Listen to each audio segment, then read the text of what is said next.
Hola lectores, terminó octubre y entramos a la recta final de lo que queda del año, lo que me alegra mucho en realidad, y ya con la primavera instalada, aunque hoy día está nublado y hace como 2 días llovió y nadie entiende nada porque el clima, ¿no?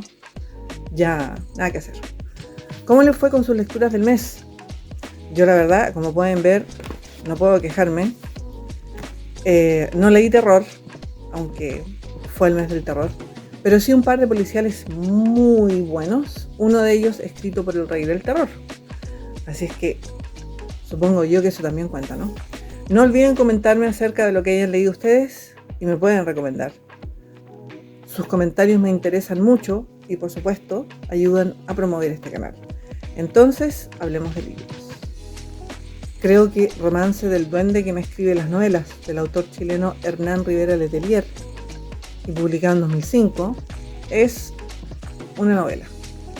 Creo que puedo definirla como novela. No estoy segura, porque a pesar del tema que aborda, debido a la forma en que está escrita, podría tomarse como una memoria o incluso como un ensayo. Lo más probable es que esa haya sido la intención del autor, ¿no? Presentar esto como un texto relacionado con experiencia personal real.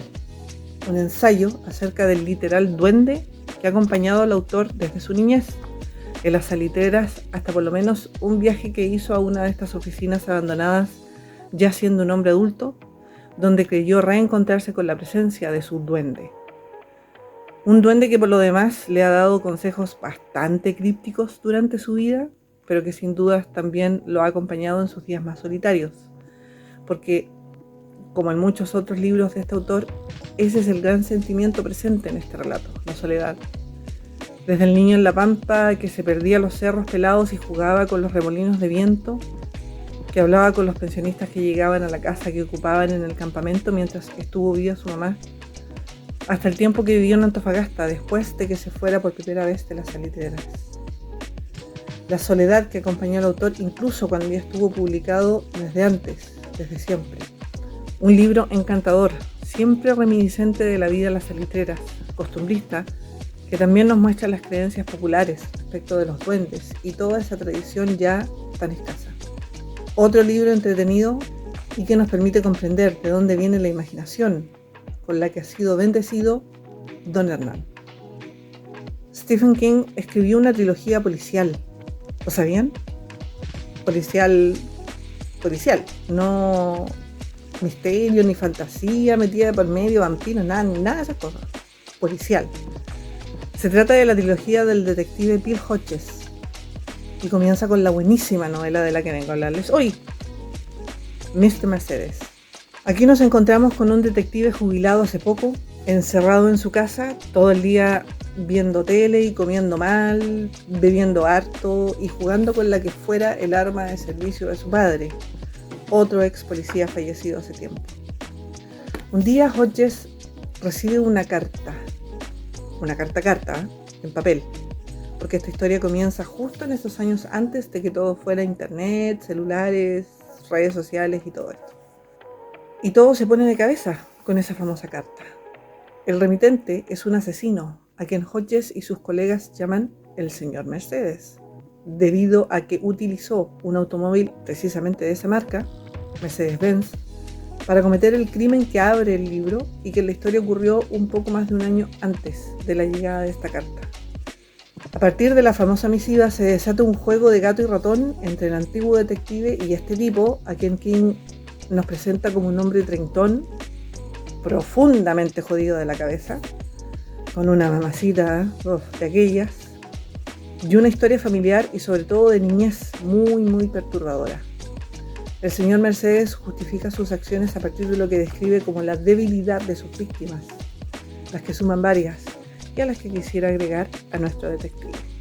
Uno de los aspectos que más me gustan de esta historia es el de los personajes secundarios, tales como los ex compañeros de trabajo de Hodges, la familia de la que fuera una víctima de Mr. Mercedes, y por sobre todo Jerome Robinson y la especialísima Holly Gibney, quien saltó de personaje secundario en esta trilogía a protagonizar su propia novela, Holly, recién publicada, te la muestro. nuevecita de paquete. Ya la estoy leyendo, está muy buena. Realmente Mr. Mercedes, una muy buena novela policial que funciona también como historia autoconcluyente, si no hay ganas de leer 3 novelas. Por lo que la recomiendo para amantes de los policiales bien armados, con personajes creíbles y en este caso, como ya les dije, sin fantasía, ni magia, ni demonios, ni nada por el estilo. Aunque sea del gran Stephen King. No hay que perdérsela. El volumen de cuentos Perras de Reserva presenta el trabajo de la autora mexicana Dalia de la Cerda. Una serie de relatos escritos con mano segura y pluma deslenguada en mexicano. Este libro es una buena sacada de lengua para todos quienes siguen defendiendo la escritura en un castellano neutral con el fin de alcanzar más mercados, con la idea de que los localismos hacen que quienes leen se mantengan alejados de las historias. No. Aquí hay un ejemplo de que eso no es cierto. El interés de la autora con este libro fue el de visibilizar las violencias ejercidas contra las mujeres en su país, en todos lados en realidad, algo cada vez más normalizado, para lo que utiliza la perspectiva de las mujeres violentadas, por supuesto, pero también el de las que ejercen la violencia, algo que sin duda ha levantado críticas. Y nada, ¿qué les puedo decir?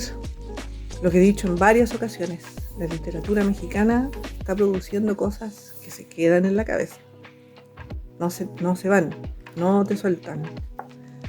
En este libro aparecen 2 claros grupos de relatos, algunos incluso con personajes que se repiten, y otros que parecieran no seguir el hilo conductor, el tema central del libro, y eso se debe en parte a que el volumen está compuesto por historias que la escritora preparó para proyectos distintos, pero que finalmente terminaron reunidos acá.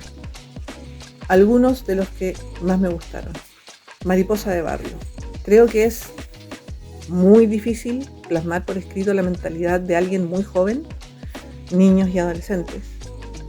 Y la adolescente que protagoniza esta historia, una chica que sobrevive al 3 y al 4, casi sin estudios, ya con un hijo con apenas 14 años, peleando con la mamá y por sobre todo pendiente de las redes sociales.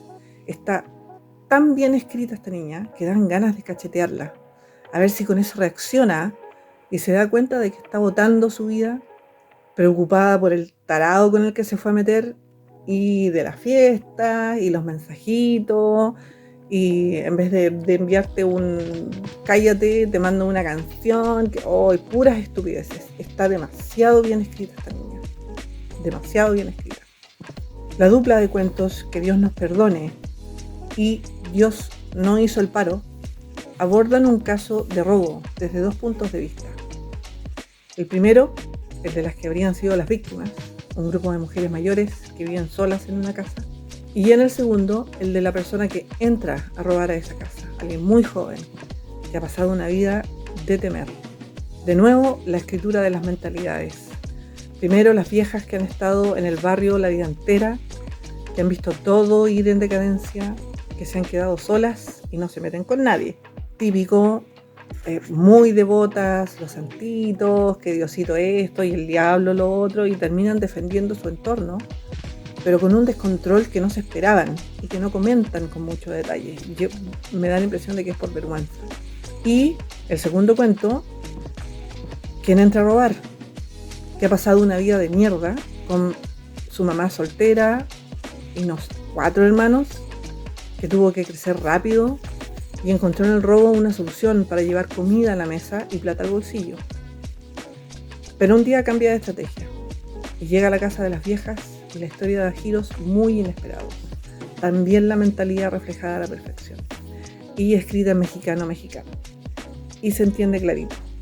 Y por supuesto todos los relatos relacionados con el mundo narco, algo que la autora investigó durante varios años, formando relaciones con las personas a las que entrevistó. Muy bien armado todo esto.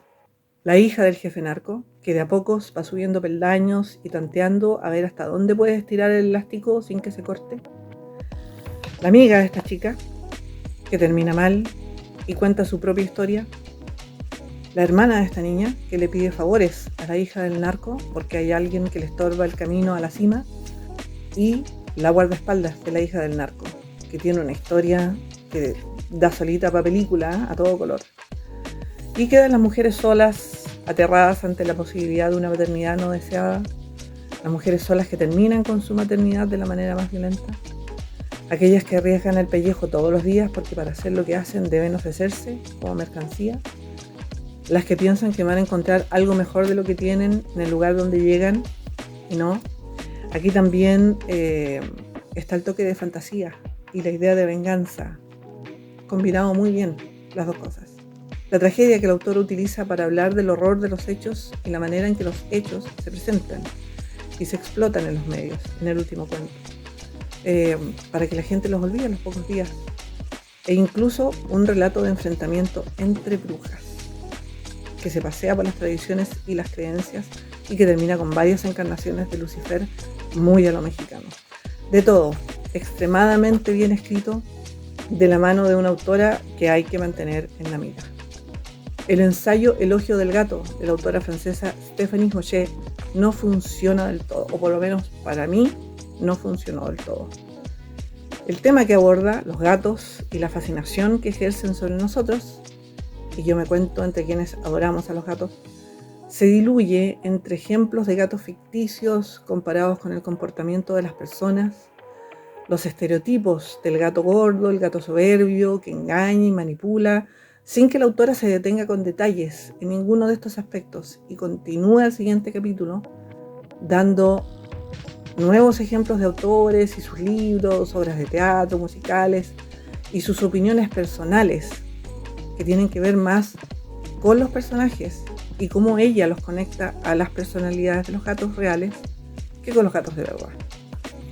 Resultó decepcionante y seguiré buscando otros escritos acerca del tema porque creo que da para mucho. La novela La luz difícil del autor colombiano Tomás González cuenta la historia de David, un pintor setentón forzado a retirarse de su profesión debido a una creciente ceguera, que está utilizando el tiempo que le queda con su vista para completar un diario de vida. En este diario mezcla principalmente dos historias, que son los ejes del relato. La vida en los distintos lugares donde vivió junto a su esposa Sara y sus 3 hijos, y especialmente lo ocurrido con su hijo Jacobo, quien quedó paralizado tras un accidente de tránsito. Mientras escribe, el hombre además va recordando lo vivido, las cosas que llegan a su mente ahora como hombre viudo, viviendo alejado del mundo en una finca en Colombia. Se detiene principalmente en toda la situación que vivieron junto a su hijo, quien estuvo paralizado durante años después del accidente, y en los últimos días de vida de este chico, y cómo lo ocurrido durante ese tiempo final afectó directamente a su familia y amigos. El autor logra que vayamos sintiendo toda la angustia, el miedo, la incertidumbre que sienten estos personajes a medida que avanzan las horas de lo que es el último día de Jacobo, los distintos estados de ánimo, lo que hacen todos en la casa y fuera, los encontrones y el continuo tira y afloja de saber que lo que ocurra podría significar un descanso para este chico, por supuesto, pero también su ausencia permanente. Está muy bien escrita, entrega perspectivas muy realistas, creo yo, respecto de lo que es el comportamiento que podríamos esperar ante una situación tan límite como la que pasa esta familia. Una muy buena entrada a la literatura de un autor cuyo nombre escucho cada vez con más frecuencia. Inquietante es una muy buena palabra para clasificar a Vladimir, de la escritora argentina Leticia Martín. La novela ganadora del Premio Lumen de novela de este año tiene un toque distópico y otro de suspenso que mantienen el relato moviéndose a un ritmo vertiginoso, que hace que la historia pase rápido, sin que esto le quite peso a lo que estamos leyendo. Guinea, la protagonista de la historia, es una profesora universitaria que viene llegando a Buenos Aires, escapando del desastre que ha quedado con su vida en Estados Unidos, donde había vivido desde niña. Esto después de que se descubre su relación con un alumno de apenas 18 años. Justo llegando a Argentina, se produce un apagón, que es el evento que deriva en toda la beta distópica de la historia, puesto que este apagón resulta ser mundial y permanente, con todo lo que eso conlleva. Fin de las comunicaciones, el transporte, los viajes, las noticias, la disponibilidad de alimentos y el inicio del descenso de la humanidad al salvajismo, las hordas, la sobrevivencia del más fuerte. En medio de todo esto, Guinea ha llegado a Buenos Aires y un hombre que va pasando por fuera del aeropuerto se ofrece a llevarla hasta la ciudad, donde termina alojada en la casa de este hombre. en un barrio residencial muy tranquilo y quitado de bulla en un principio. En esta casa también vive el hijo de este buen hombre, un chico de 13 años llamado Vladimir. Y aquí una advertencia para quienes prefieran no adentrarse en la mente de este tipo de predadores, porque eso es lo que es esta mujer, aunque se pase la mitad del libro justificando su manera de ser. De hecho, leer el razonamiento de esta mina, que se va por el lado del deseo, el enamoramiento y hasta del amor en varios puntos de la historia, es bastante perturbador porque está muy bien escrito. La mentalidad y la forma de ser de Guinea se muestra muy bien.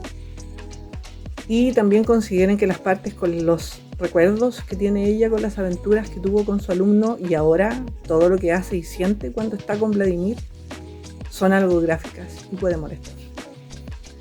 Muy buena escritura, una pluma fresca y habrá que quedar al pendiente de lo que publica Leticia Martín en el futuro. Drago, oficio y escritura del autor chileno Felipe Reyes, nos invita a recorrer parte de la vida y la obra del fallecido escritor chileno Gonzalo Drago, quien dejara publicados clásicos tales como El Purgatorio y libros de cuentos como Cobre. El autor, nacido en San Fernando, formó junto a varios otros autores el grupo de Los Inútiles, con el que difundió la cultura, la literatura e intentó promover un escape de las posturas establecidas y conservadoras de su época.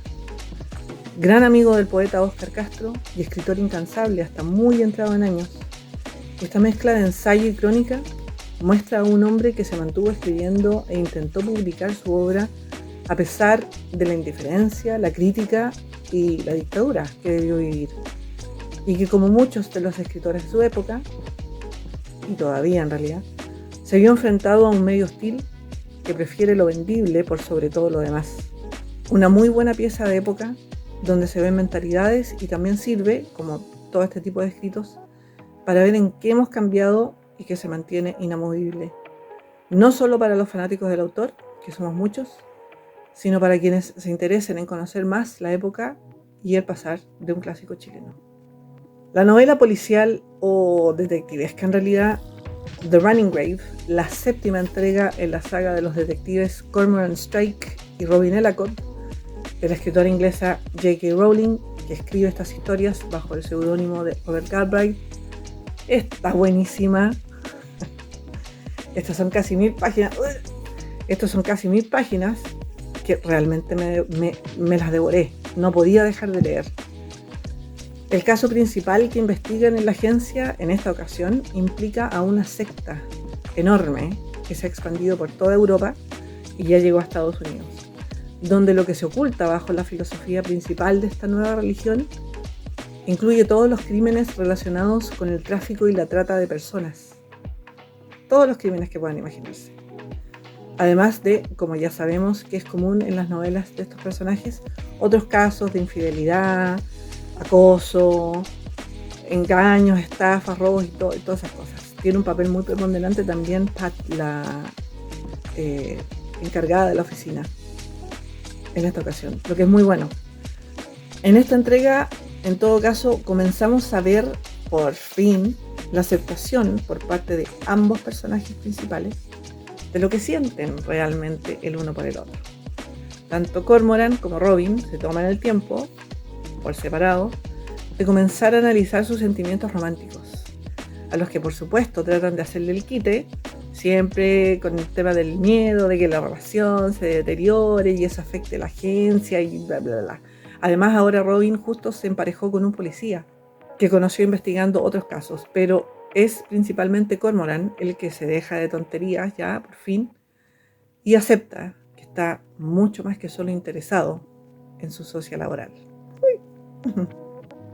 Pero por supuesto, Charlotte Ross, la exnovia de muchos años de Cormoran, quien reaparece en Gloria y Majestad, o por lo menos trata, y que intenta enredarlo todo, aunque quizás sin realmente quererlo, termina empujando al detective a mostrar lo que siente realmente por Robin mucho más pronto de lo que pensaba hacerlo. J.K. Rowling ya anunció que esta saga contará con 10 títulos, por lo que solo le quedarían 3 para decidir si junta o no a esta pareja, que es lo que los fanáticos de la saga queremos, Que terminen juntos, por supuesto. En cualquier caso, la 7ª entrega muy, muy buena, muy bien investigada toda la parte de las sectas, cómo funcionan, el tipo de gente que las sigue, todo el tema del adoctrinamiento, las narrativas, cómo utilizan el lenguaje para atraer, todo el tema de la imagen que empujan. Muy, muy bien investigado todo eso, muy bueno también.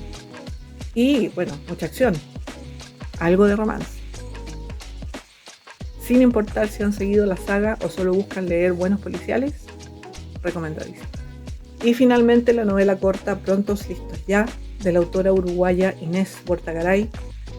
Es uno de esos libros que tenía en mis manos hace años. Esto salió publicado en Chile en 2018 y finalmente lo leí. Después de leer este monstruo, hasta más musculosa terminé, algo cortito que se lee, o por lo menos yo lo leí en una mañana. Y la historia se centra en una niña que viaja a la playa en auto junto con su familia. Esto claramente en un tiempo sin celulares, ni tablets, ni siquiera Walkmans. La gente escucha la radio y alguien pone un cassette. ¿Se acuerdan de los cassettes? De José Luis Perales. Estamos hablando de los 80s. Es un paseo nostálgico y representativo de la época. El padre que conduce, la madre de copiloto, las 2 hermanas y el hermano de esta niña. Los 4 niños en el asiento trasero, la madre tratando de hacer que el grupo se porte bien. Un viaje largo, muy largo, donde nos asomamos en momentos al comportamiento de quienes van en el auto. Una lectura muy liviana que, como les dije, lleva de vuelta a estos tiempos. Pero donde también, en varios momentos, la autora pierde la voz de la niña, la que en ocasiones comienza a narrar con toques casi poéticos, con una voz, una visión más bien de adulto, lo que nos aleja un poco del relato de una chica que va ya entrando a la adolescencia. Es muy difícil escribir niños y adolescentes. Es muy difícil. Una lectura liviana para quienes busquen salir de un bajón en sus ganas de leer o una historia fácil de digerir. Y bien amigos, esos fueron los libros que leí en octubre. Espero que estos resúmenes les ayuden al momento de elegir sus lecturas. Y nos seguimos encontrando a lo largo de noviembre, espero, ya casi llegando a fin de este año. ¿Qué falta para la Navidad? Nada. Siempre con la compañía de un rico café y más de algún chocolatito por ahí para acompañar la lectura, en mi caso, durante estos meses que quedan. No olviden comentar y suscribirse y nos vemos.